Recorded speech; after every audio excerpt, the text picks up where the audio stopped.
is during the ancient people were good at, working smarter, not harder. They could do a lot with that. Sure, we have some basic stuff today, like laser level, the things that can give you, exact millimeter accuracy.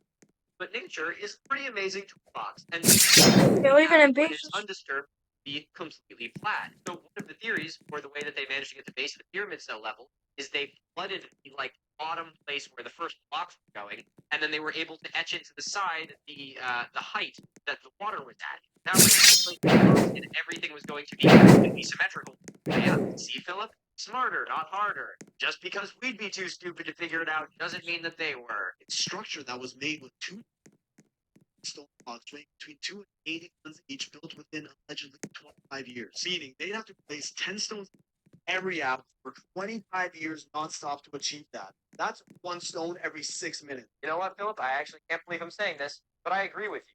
I can't remember exactly where I heard it, but I heard someone talk a little while ago about the claim that the pyramids were built in 20 years or something like that, or built within 20 years. And that seems to come from a very old paper that really fresh meat. So, honestly, I actually kind of agree with you. As far as I know, there's no actual Egyptologist consensus on how long it took. Fresh meat. I feel like 20 years is a little fast. I am not an Egyptologist, so I'm not going to speak as an authority figure on it like some of us are. But I agree with you. I think that there is room for that discussion, and I think we may be able to find evidence longer to build it, because regardless of what tools they had at their disposal, and it wasn't lasers, it would take a long goddamn time to build that. People love to refute this with, oh, not slaves, like it's some magic silver bullet. I don't know, man. I don't think I've ever heard slaves described as a magic silver bullet, but it also wasn't filled with slaves. I've made this mistake before. We all make this mistake at one point or another at America. The Great Pyramid was built by craftsmen and laborers. It wasn't an enslaved force. I've said that before in my videos. It was as incorrect then as it is now. So just now you know. But I think they might be forgetting about a little thing called logistics. As in, how do you physically coordinate 20, 30, 50,000 people to lay a colossal stone every 6 minutes, day and night, 25 years non-stop? Yeah, slaves, bro. They had slaves. Trust me, bro. It's even more ridiculous than fringe thieves. Wow, that's a good soundbite. Slaves, bro. They had slaves, bro. I don't know what house he was in, but his brothers didn't haze him enough. A large granite box carved by the Egyptians is on display at the Cairo Museum, which, by the way, granite is hard as. That's not a very scientific measurement, is it, Philip? Artists found it reliable either in measurement as a shit ton or So, since Philip won't actually do his job, I'll do it again for him. Granite has a hardness 6 and 8 on those hardness scale. 8 is a bit on the harder end, and this granite that they have in Egypt is around a 6 or a 7. So in order to cut through this granite, you would need something with a hardness of or greater than it. Typically, you diamond-tipped electric buzzsaws to cut through it these days. Again, moving the goalpost. We use electric diamond-tipped buzzsaws to cut through it today. Well, they didn't have fucking electric diamond-tipped buzzsaws, Philip, so they clearly didn't use them then. So this box was abandoned by the Egyptians due to this mistake in the cut. Now wait, hold up. I want you to think about this for a sec. Seriously, the top Egyptologists claim this is how they cut granite back then. A rate of 4 million per hour, and they're still standing by it. So we don't actually know exactly why they abandoned this box. There's lots of examples of abandoned, stone pieces all around the world. Here's one of the abandoned T-pillars that I saw at Karhan Tepe. But we'll assume that he's right about this, that this is actually why they abandoned the box. And his claim here is, if it takes such a long time to cut through the granite, they would have noticed this sooner and not cut this far. If you look at some of the pictures of this sarcophagus, the cut is still almost directly on the guideline. So I'm going to say right now, Philip, that is a piss-poor argument. The top Egyptologists claim this is how they cut granite back then. A rate of 4 millimeters per hour, and they're still standing by it.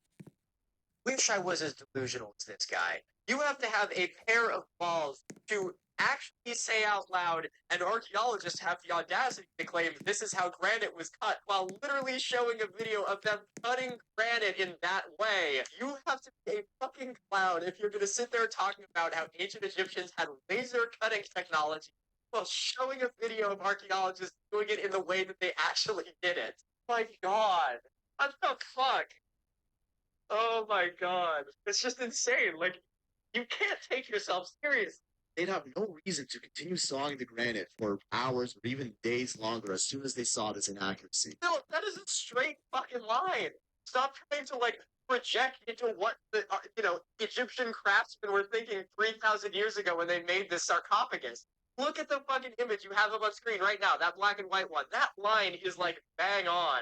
Even if they did abandon this because the line is slightly off, that has nothing to do with fucking laser technology. Jesus Christ, dude. That is like the weakest evidence I've ever heard. Again, I'm pissed at you for peddling this shit in order to get clicks, but I'm glad you don't believe it because if you did, I would have a really hard time not calling you an idiot. Unless they were using some other unknown cutting technique. One that is far quicker. Yo, is that the Dendera light? Hold up. Wow, if only there was a great, Unless we're using some other unknown cutting technique. One that is far quicker. Yo, is that the Dendera light? Wow, if only there was a great, cool, long-haired hippie archaeology who made a whole video about the Dendera light. Far quicker than our history books suggest, and possibly far more advanced than even our diamond-tipped buzzsaws. No, they absolutely did not have technology more advanced than our diamond-tipped buzzsaws. Chill the fuck out, Philip. You know what? Let's do a little thought experiment for a second. I'm gonna pretend for a second that I am also slightly brain dead, and we're gonna look at this sarcophagus and say that they abandoned it because they, zinged it with their diamond-tipped buzzsaw and it went off kilter a little bit. If I were an ancient Egyptian with laser cutting technology, what I would do is I would finish the cut and then smooth the side down because I have power tools capable of doing that. Whereas if I was working with copper tools, I would be a lot more likely to abandon the project because it takes so much more work to actually make any progress on it. This is actually more evidence that they didn't have advanced cutting technology. Because if they did, they could have just done the cut again. God. Hey, yo, I gotta go. I've said too much. Yo, I gotta go. I've said too much. They're trying to silence me, guys. The woke media is trying to silence me. Please, someone pay attention to me. Alright, what's next, Philip? Let's talk about stone blocks. Turns out, pyramid deniers were right this entire time, and it is possible to build pyramids today. Is a pyramid denier. First we got Google debunkers, now we got pyramid deniers. I need like a little vocab book, go through. I need to speak Philipponian.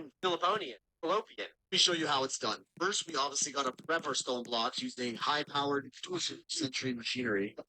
I need a little vocab book, go through. I need to speak Philipponian. Let me show you how it's done. First, we obviously gotta prep our stone blocks using high-powered 20th century machinery. So not a gotcha. That is. Oh, the smug fucking delivery. First, we have to prep our stone blocks using high-powered 20th century machinery. Why the fuck?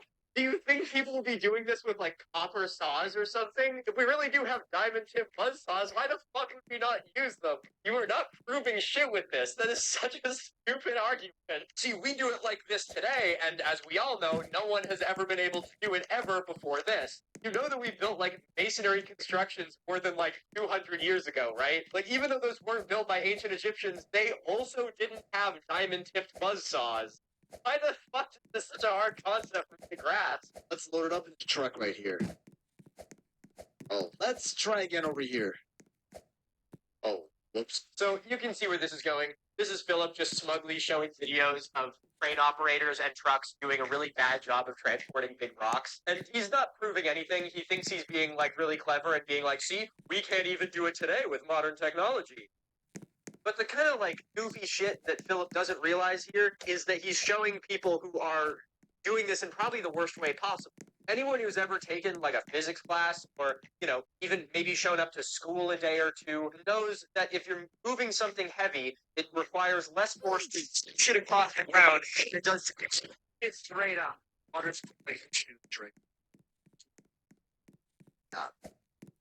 Crane operators are lifting these rocks up to various angles and then dropping them in trucks clearly not big enough to transport them.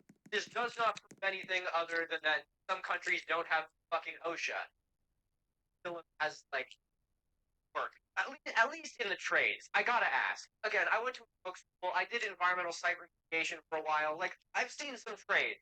My dad's a historic preservationist. Works on restoring historic buildings and shit. And on these buildings, they have stone masons where they bring in stone on trucks and they're out there with fucking chisels, carving it. It's fucking magnificent work. Philip, I challenge you to go to a place where there are people who are actually working. Go to a stone and ask them how they move the fucking stone. Turns out even modern technology struggles with stones. And the ones we saw here, 20. Dude, look at the 2 enormous stones on the back of that truck with 2 tires and